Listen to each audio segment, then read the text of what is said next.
बिस्मिल्लाहिर्रहमानिर्रहीम। Welcome dear student, आज का जो हमारा टॉपिक है वो है बायोलॉजी के मतलब। और ये बायो का यूनिट नंबर 4 है, जिसका आज हम जो है आगाज़ करने वाले हैं। अच्छा, इस यूनिट के अंदर हम लोग बात करेंगे कि एक जो सेल है, एक सेल अपने आप को डिवाइड कैसे करता है, एक सेल दो में कैसे बन जाता है, तकसीम कैसे करता है, और दो सेल में तकसीम होने के लिए उसको किस तरह की चीज़ें रिक्वायर्ड होंगी और वो कैसे बनती हैं। तो इन सब को जो है इस यूनिट के अंदर हम डिटेल के साथ जो है वन बाय वन क्या करेंगे, डिस्कस करेंगे।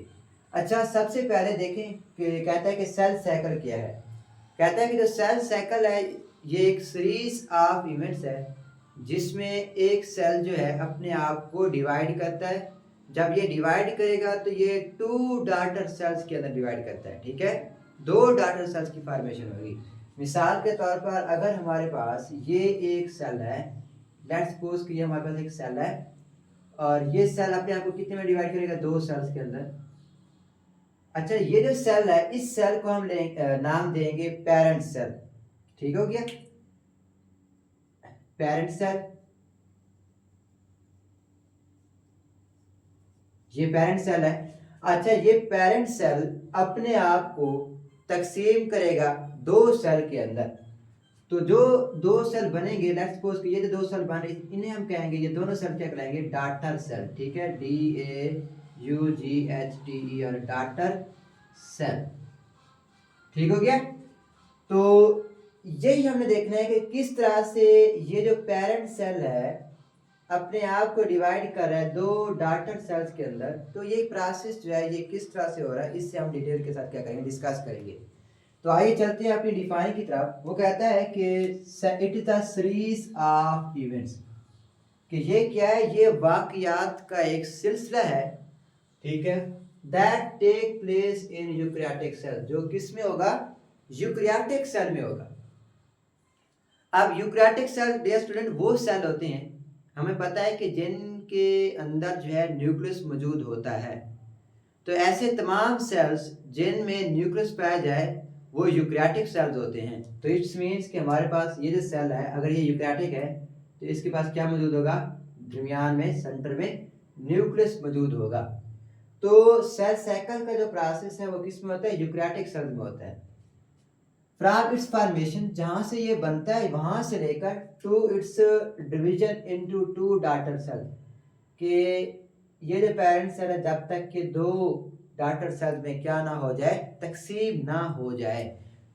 तो ये सारा इस दौरान देखिए यहाँ पे जो है आपको नजर आ रहा है एक पेरेंट सेल दो डॉटर सेल में तकसीम हो रहा है, और इस दौरान यहाँ से लेकर यहाँ तक फॉर्मेशन होने तक डॉटर सेल्स की, ये जो पेरेंट सेल है बहुत सारे इवेंट से, प्रोसेस से क्या होता है, ये गुजरता है।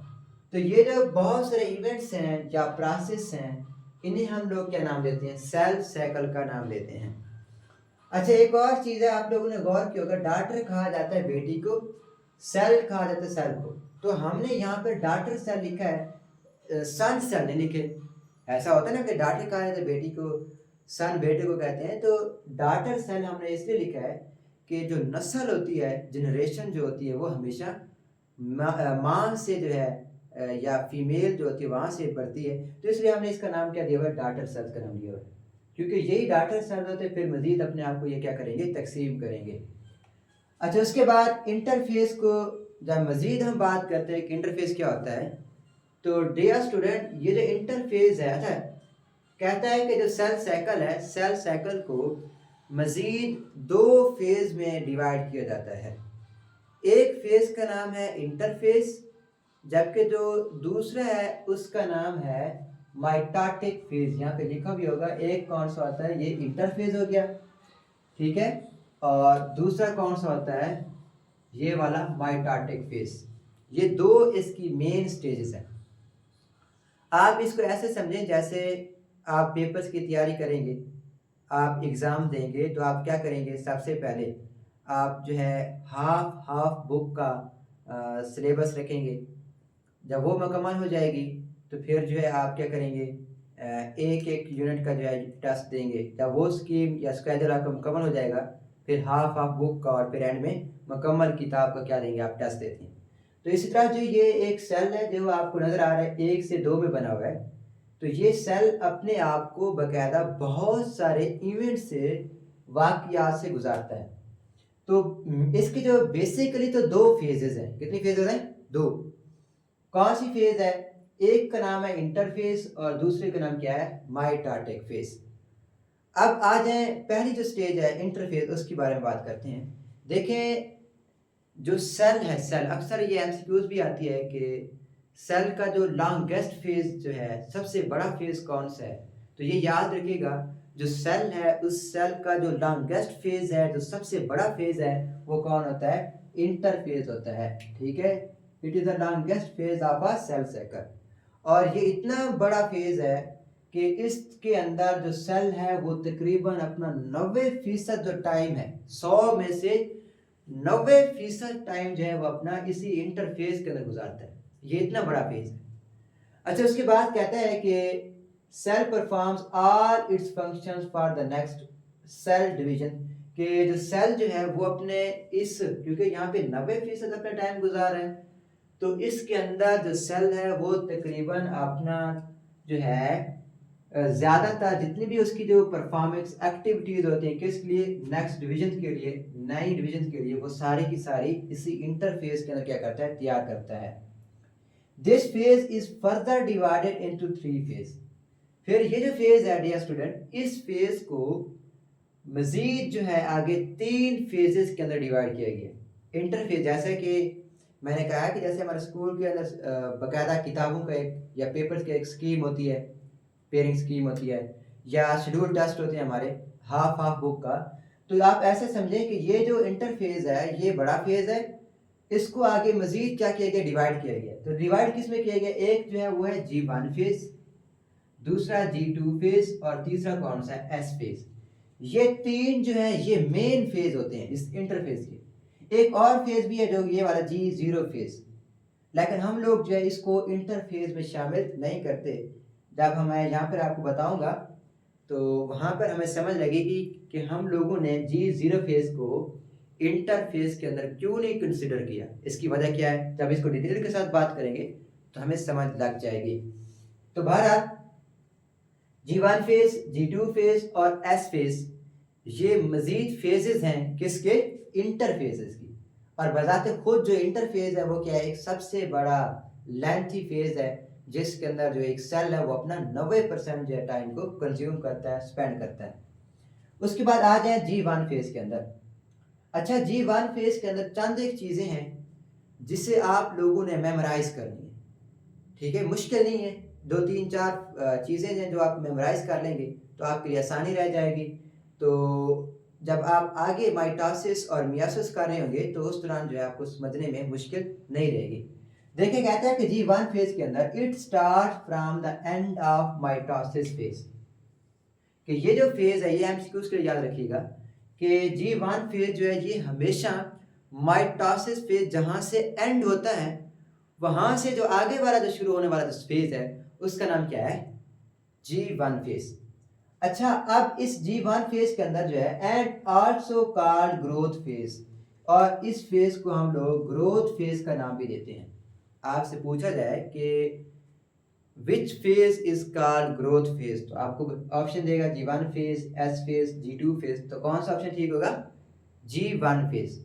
कि इस दौरान जो है सेल अपने आप को ग्रो कराता है, तो इसलिए हम इसको कहते हैं ग्रोथ फेज। अच्छा, तो याद करने वाली जो सबसे अहम चीजें हैं वो ये हैं कि इस G1 फेज के अंदर जो सेल है वो अपनी 3 चीजों की जो नंबरिंग है या प्रोडक्शन जो है उसको वो इंक्रीज करेगा, क्योंकि इसने अपने आप को 2 में तकसीम करना है। एक पेरेंट सेल ने 2 डॉटर सेल बनाने हैं, तो लिहाजा पेरेंट सेल जो है उसके पास वाफिर मिकदार के अंदर जो है ऑर्गेनेलिज होनी चाहिए, ऐसी चीजें होनी चाहिए जो इन 2 सेल्स को बनाने के लिए जरूरी हो। तो वो जो 3 चीजें हैं सेल्स बनाने के लिए वो इसी G1 फेज के अंदर तैयार की जाती हैं, और उनकी जो नंबरिंग है, क्वांटिटी है या उनकी जो प्रोडक्शन है, पैदावार है, वो G1 फेज में क्या कर दिया जाता है, बढ़ा दी जाती है। वो कौन सी चीज़ें हैं? सबसे पहली है प्रोटीन्स। याद रखना है कि G1 फेज के अंदर प्रोटीन्स। नंबर 2, क्योंकि ऑर्गेनेलिस देखें, जो एक सेल है, सेल के अंदर हमें पता है प्रोटीन्स के अलावा जो है उसके अंदर ऑर्गेनेलिस पाई जाती हैं। तो ऑर्गेनेलिस की जो तादाद है, नंबरिंग है, वो क्या कर देते हैं, इंक्रीज कर देते हैं। क्यों? क्योंकि जो अगले सेल बन रहे हैं उनके लिए ऑर्गेनेलिस चाहिए। अच्छा, इसी तरह इंजाइम्स के इसके अंदर जो सेल है, क्योंकि हमें पता है कि सेल के अंदर इंजाइम्स भी होते हैं जो मुख्तलिफ एक्टिविटीज परफॉर्म्स कर रहे होते हैं। तो G1 फेज के अंदर प्रोटीन्स, ऑर्गेनेलिस और इंजाइम्स जो कि अगले सेल्स के लिए ज़रूरी होते हैं, तो उनकी जो तैयारी है इंक्रीज कर दी जाती है, बढ़ा दी जाती है। ये किस फेज में होता है? G1 फेज के अंदर। अच्छा, इसके बाद आता है एस फेज। अच्छा, अंग्रेजी के अंदर जो एस का जो लफ्ज़ है, ठीक है, इंग्लिश में हम लोग कहते हैं इसको सिंथेसिस फेज। ठीक है, यहाँ पे लिख देते हैं सिंथेसिस। एस से मुराद सिंथेसिस। सिंथेसिस मतलब तैयारी करना या तैयार करना, जैसे कि फोटोसिंथेसिस।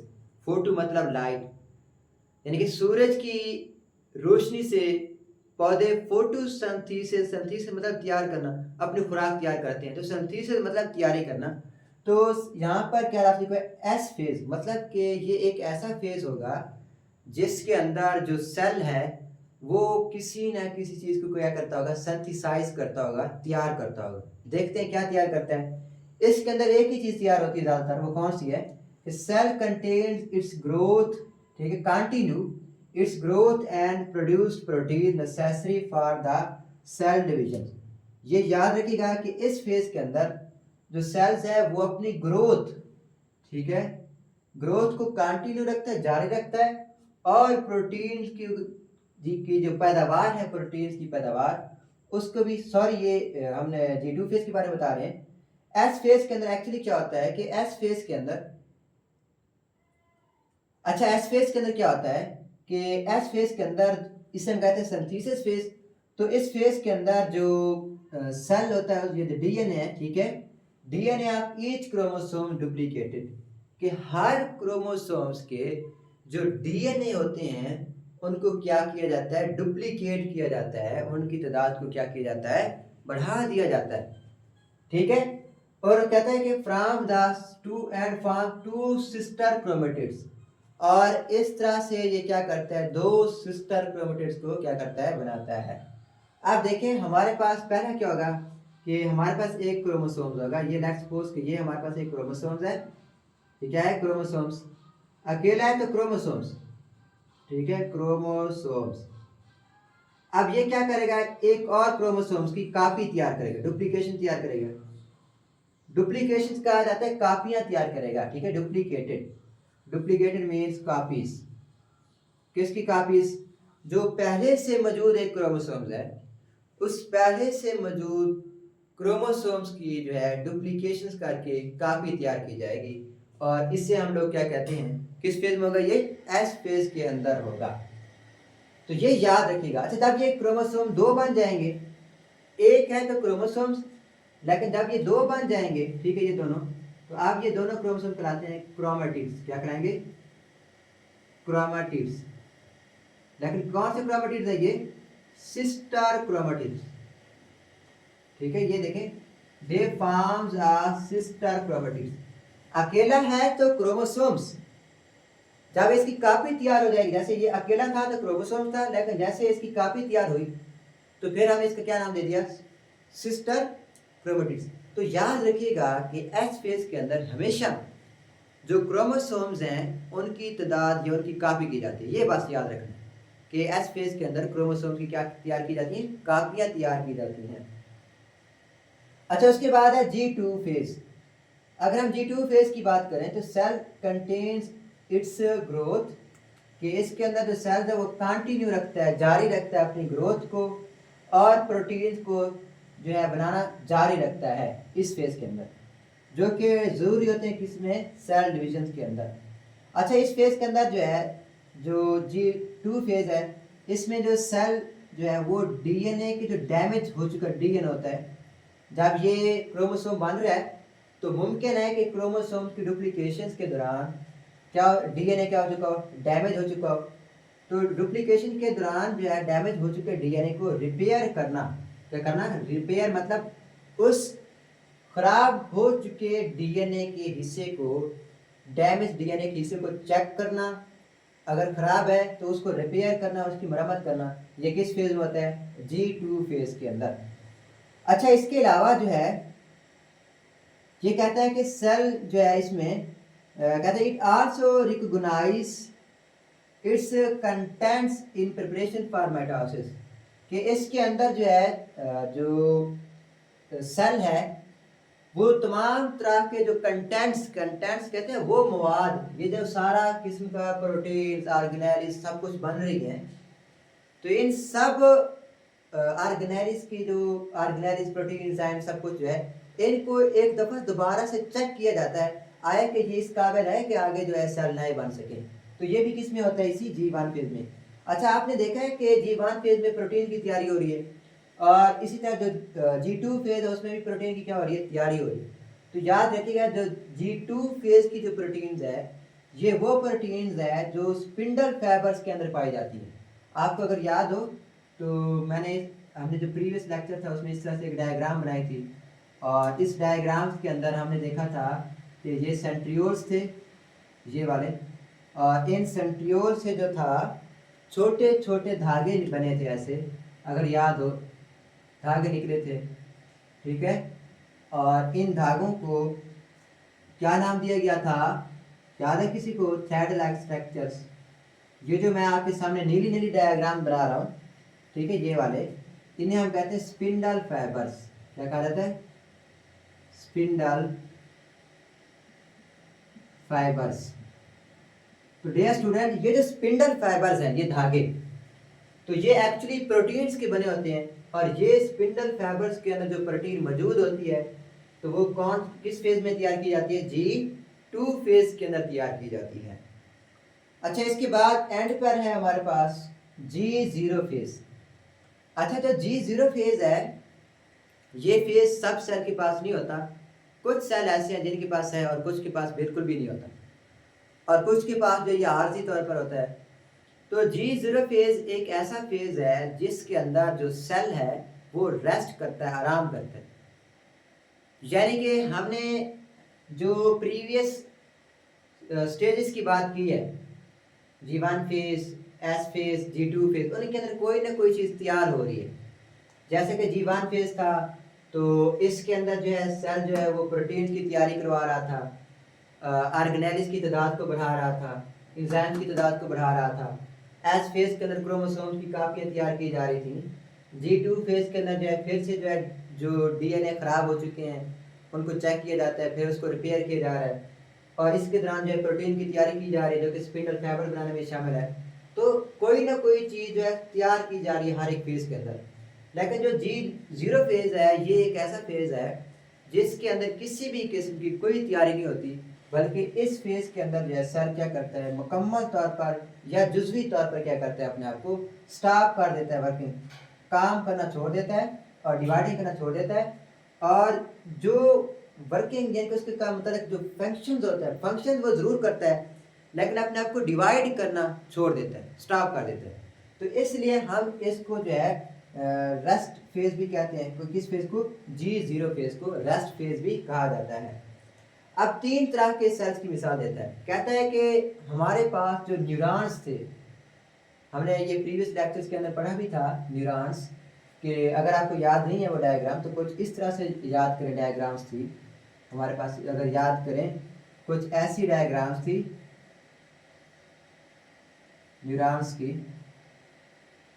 ठीक है। ये जो इस तरह की डायग्राम पढ़ी हमने प्रीवियस लेक्चर के अंदर, ये जो नर्व सेल्स हैं न्यूरॉन्स, ये अपने आप को इस G0 फेज में या G0 फेज में दाखिल ही नहीं करते, या सॉरी ये जो फेज है ये हमेशा हमेशा के लिए इसी फेज के अंदर रहते हैं।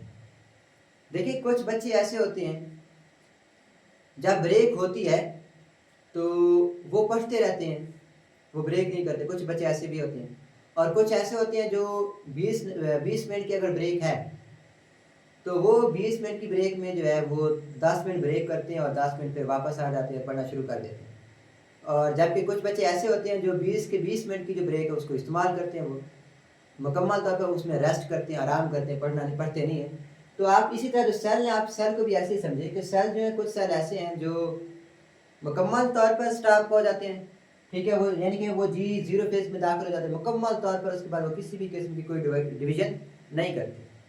और कुछ ऐसे हैं जो थोड़ी देर के लिए वक्ती तौर पर, आर्जी तौर पर, टेम्परेरी जो है वो उस फेज में दाखिल होते हैं और उसके बाद दोबारा जो है वो अपने आप को डिवाइड करना शुरू कर देते हैं। और कुछ ऐसे हैं जो इस फेज में दाखिल ही नहीं होते, जैसे कुछ बच्चे होते हैं वो हमेशा काम ही करते रहते हैं, ब्रेक में भी काम कर रहे होते हैं। तो इसी तरह कुछ सेल ऐसे हैं जो क्या करते थे, हर वक्त क्या करते रहते हैं, वर्क करते रहते हैं, अपने आप को डिवाइड करते रहते हैं। तो जो सेल्स जो हैं मुकम्मल तौर पर यानी कि वो इसमें दाखिल होंगे रेस्ट फेज के अंदर, और फिर वो हमेशा हमेशा के लिए क्या करते रहेंगे, रेस्ट करते रहेंगे, और वो अपने आप को डिवाइड करेंगे ही नहीं। जब बच्चा पैदा होता है तो इस दौरान हमारे पास ये जो नर्व सेल्स होते हैं, ये एक दफ़ा जितने बन गए, अब बच्चा पैदा होने के बाद अब दोबारा इसमें किसी भी किस्म की कोई डिविजन नहीं आएगी।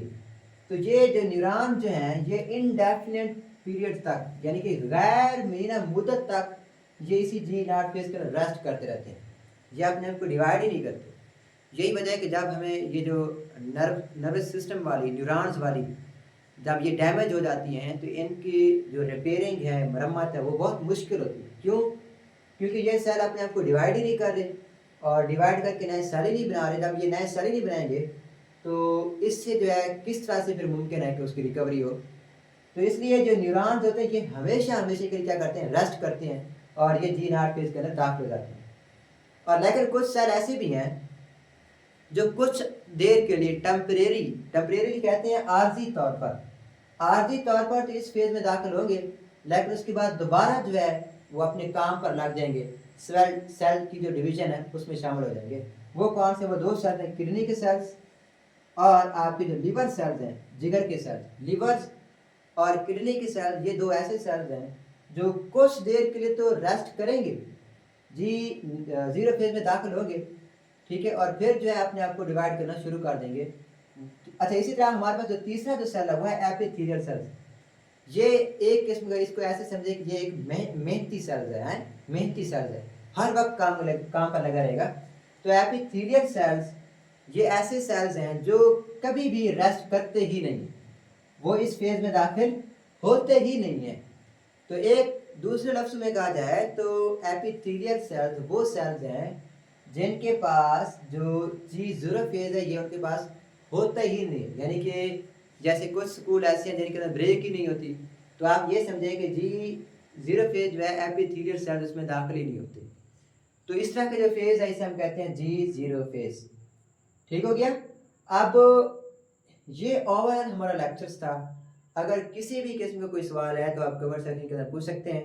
तब तक आपको बेस्ट ऑफ लक। अल्लाह हाफिज़।